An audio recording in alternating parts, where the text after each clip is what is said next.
Hello students, today we will discuss about basic of unit 3rd, that is magnetic effect of current and magnetism. So you already learnt in previous class, in 10th class, that magnet is a substance which has both attractive and directive properties, and that substance is called magnet.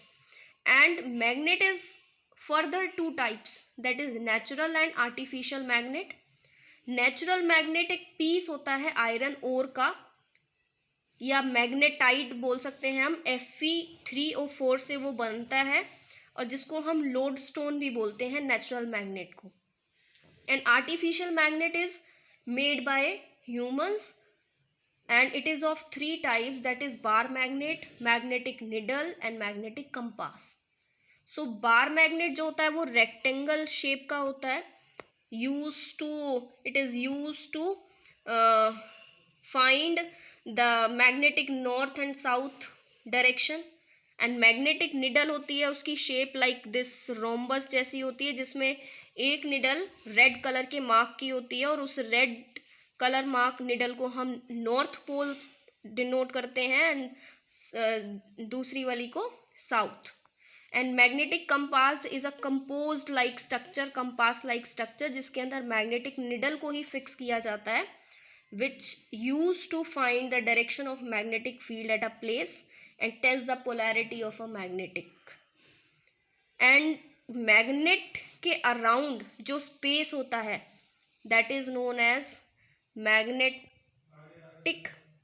field. And magnetism is the property of attracting small pieces of iron was referred to magnetism. उस magnet की एक iron की pieces को अपने तरफ attract करने की जो प्रॉपर्टी होती है, that is known as magnetism. So आपके चैप्टर का जो नाम है, that is magnetic effect of electric current, means current की वजह से मैग्नेटिक इफेक्ट. सो ओरेस्टेड हमारे एक साइंटिस्ट थे जिन्होंने 1820 में डिस्कवर किया मैग्नेटिक इफेक्ट ऑफ करंट. लेकिन कोई भी डिस्कवरी जब तक उसका एक्सप्लेनेशन हम नहीं देते तब तक वो कंप्लीट नहीं मानी जाती. तो उन्होंने एक्सपेरिमेंटली ये दिखाया कि उन्होंने एक सर्किट लिया और उस सर्किट के पास उन्होंने निडल को प्लेस किया, और उन्होंने क्या देखा, जब की हमारी ओपन थी, उसमें से कोई करंट नहीं जा रहा था, तब उस मैग्नेटिक निडल कोई भी डिफ्लेक्शन वो शो नहीं कर रही थी. जबकि जैसे ही हमने की को क्लोज किया, करंट फ्लो होने लगा सर्किट में, मैग्नेटिक निडल डिफ्लेक्शन शो करने लगी. इट मीन्स दैट कि अगर करंट है तो मैग्नेटिज्म है. ये उन्होंने अपनी डिस्कवरी से ये प्रूव किया. एंड दिस प्रूव्स दैट कि every conductor carrying an electric current there is a magnetic field. लेकिन अब हमें ये कैसे पता चलेगा कि जो निडल डिफ्लेक्ट हुई है, उसने जो डिफ्लेक्शन शो किया है वो किस डायरेक्शन में शो किया. So for finding the direction we use snow rule. Snow rules SNOW means south, north over magnetic needle and W for west. This rule states that when current flowing from south to north, जब current south से north में flow करेगा wire में over magnetic needle, तो north pole of the needle get deflected towards west. तो जो needle का north pole होगा वो टूवर्ड्स वेस्ट डिफ्लेक्ट करेगा जब करंट हमारा साउथ से नॉर्थ की तरफ मूव करेगा. लेकिन जब current north to south move करेगा तब हमारा साउथ पोल वेस्ट के टूवर्ड्स डिफ्लेक्ट करेगा. Later on Andre Marie Ampere 1775 में से, या फिर हम कह सकते हैं 1836 के बीच में, एक ये फ्रेंच मैथमेटिशियन थे और फिजिसिस्ट भी थे. उन्होंने एक रूल दिया, Ampere swimming rule. This rules also helps to finding the direction of magnetism, और मैग्नेटिक फील्ड की जो डायरेक्शन है वो भी हम इस रूल से फाइंड आउट कर सकते हैं. According to this rule, it states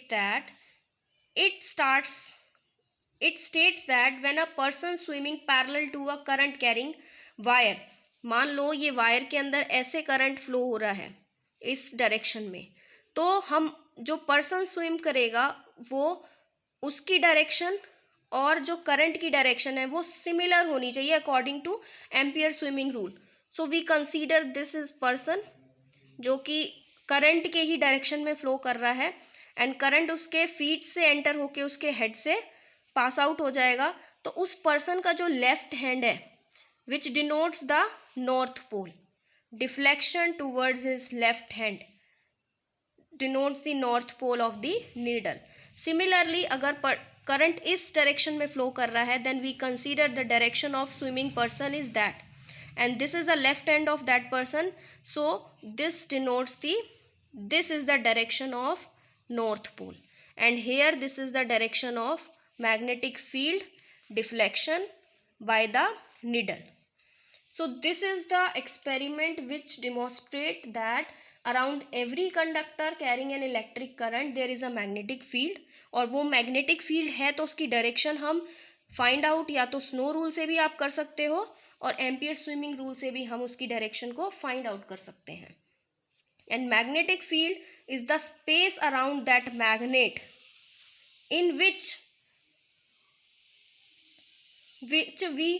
in which its effect can be felt is called magnetic field. That field is known as magnetic field. And magnetic field एक वेक्टर क्वांटिटी है, इसको हम B से denote करते हैं and vector के लिए हम एरो लगाते हैं because it has both magnitude as well as direction.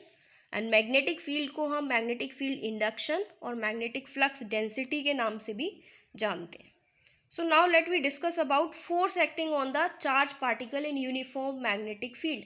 अगर हम किसी चार्ज पार्टिकल को यूनिफॉर्म मैग्नेटिक फील्ड के अंदर प्लेस कर देते हैं तो वो चार्ज पार्टिकल कितना फोर्स एक्सपीरियंस करेगा या फोर्स कितना उसके ऊपर अट्रैक्ट, कितना फोर्स उसके ऊपर अप्लाई होगा. So let we consider a charge particle Q जो कि मूव कर रहा है या एंटर हुआ मैग्नेटिक फील्ड B के अंदर विद वेलोसिटी V, और इसने एंगल बनाया with velocity and magnetic field के साथ जो एंगल बनाया that is magnetic field is theta. So force experienced by charge particle in magnetic field is directly proportional to charge. जितना ज़्यादा चार्ज होगा उस पर उतना ही ज़्यादा फोर्स अप्लाई होगा. जितना ज़्यादा मैग्नेटिक फील्ड स्ट्रॉन्ग होगा उतना ही ज़्यादा फोर्स होगा. जितनी ज़्यादा वेलोसिटी होगी उतना ही ज़्यादा फोर्स होगा एंड जितना ज़्यादा एंगल बनाएगा वो उतना ही ज़्यादा फोर्स होगा. So these are the four factor in which forces directly depends and by combining these factors we have B Q V sin theta where charge is a scalar quantity. So हमने इस charge को separately बाहर लिख लिया and B V sin theta को इकट्ठा लिख लिया. Whereas magnetic field and velocity both are vector quantities, and two vector quantities का जो क्रॉस प्रोडक्ट होता है हम उसको सिंप्लीफाई करके लिखते हैं AB sin theta, and two vector quantities का जो डॉट प्रोडक्ट होता है which is represented by AB cos theta.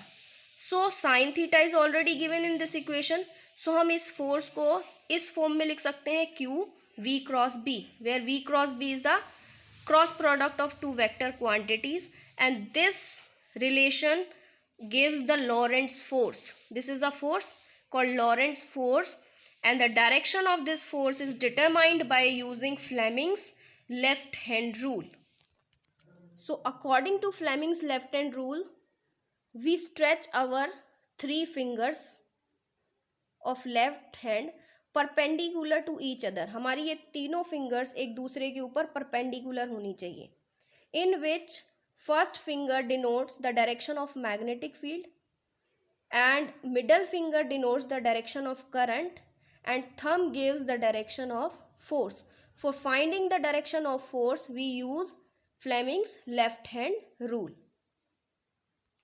So in this diagram this is the direction of magnetic field and current is perpendicular, current is outward direction क्योंकि charge हमने magnetic field के अंदर रखा है, and upward direction is the direction of force. So by getting the relation F is equals to B Q V sine theta, we have B is equals to F upon Q V sine theta. अगर हमारे पास charge की value 1 coulomb हो जाए, velocity 1 metre per second हो जाए, और we can say that unity, और थीटा हमारे पास 90 डिग्री हो जाए, क्योंकि साइन 90 डिग्री की वैल्यू होती है 1 और यूनिटी, देन मैग्नेटिक फील्ड और force both are equal.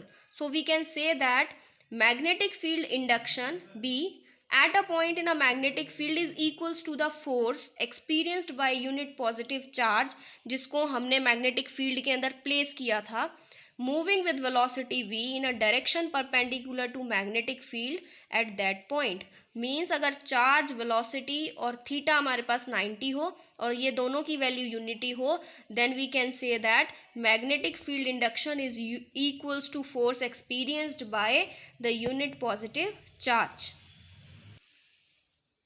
So according to relation we have b f is equals to b q v sin theta. अगर हमारे पास थीटा 0 हो जाए और 180 डिग्री और साइन 0 की वैल्यू और 180 डिग्री की वैल्यू 0 होती है, देन फोर्स हमारा क्या हो जाएगा 0. तो हम कह सकते हैं कि the charge particle will not experience any force when it moves parallel और anti parallel to magnetic field, क्योंकि 180 डिग्री का एंगल ऐसे बनेगा. मैग्नेटिक फील्ड की डायरेक्शन थी ये. अगर चार्ज पार्टिकल इसके पैरेलल या फिर एंटी पैरेलल मूव करता है, देन उसके ऊपर कोई भी फोर्स नहीं लगेगा, वो कोई फोर्स एक्सपीरियंस नहीं करेगा. That force is equals to 0. If velocity is equals to 0, अगर वेलोसिटी 0 हो जाती है, then force is also 0. Thus stationary charge particle will experience no force in magnetic field. अगर थीटा की वैल्यू 90 डिग्री होती है, 90 sine 90 is equals to 1, it means that ये charge particle will experience maximum force BQV when it moves perpendicular to the magnetic field. और electric field में force होता था हमारे पास Q इंटू में E. Thus charge particle will experience force in electric field even when V is equals to 0 और theta is equals to 0 और 180 degree. लेकिन magnetic field में अगर v 0 और theta is equals to 180 degree हो जाता है, तो चार्ज पार्टिकल फोर्स एक्सपीरियंस नहीं करेगा, वेयर एज इलेक्ट्रिक फील्ड में वो एक्सपीरियंस करेगा. So now let we discuss about unit of magnetic field. जो SI यूनिट होती है मैग्नेटिक फील्ड की इज टेस्ला और वेबर पर मीटर स्क्वायर, और B is equals to V upon में क्यू वी साइन थीटा. अगर charge हमारे पास 1 कूलम और वेलोसिटी 1 मीटर पर सेकेंड और थीटा 90 डिग्री हो जाए, then we can say that force, और फोर्स हमारे पास 1 न्यूटन हो जाए, then we can say that हमारे पास जो मैग्नेटिक फील्ड होगा which is equals to 1 tesla. और 1 टेस्ला इज इक्वल्स टू, सबकी वैल्यू पुट करें, force 1 newton, charge 1 coulomb, velocity 1 metre per second and sine 90, then 1 tesla is equals to 1 newton per ampere per metre. So magnetic field induction at a point in magnetic field is said to be 1 Tesla. तब कहेंगे जब force हमारा 1 Newton हो और वो force experience करा है charge particle जो कि 1 कूलम के बराबर हो, moving with velocity 1 metre per second in a direction perpendicular to magnetic field. Perpendicular क्यों? क्योंकि साइन 90 डिग्री है. एट दैट पॉइंट तब हम कह सकते हैं magnetic field at that point is said to be 1 tesla. और मैग्नेटिक फील्ड की जो CGS यूनिट होती है दैट इज गॉस, उसको हम डिनोट करते हैं कैपिटल G से. एंड 1 टेस्ला के अंदर 10⁻⁴ गॉस होते हैं. सो 1 गॉस के अंदर 10⁻⁻⁴ टेस्ला, क्योंकि ये अपॉन में चला जाएगा, 10⁻⁴ ऊपर जाएगी तो वो -4 हो जाएगी. तो 1 गॉस में 10⁻⁴ टेस्ला होता है और 1 टेस्ला में 10⁻⁴ गॉस होते हैं. So this is all about basic of magnetic effect of electric current.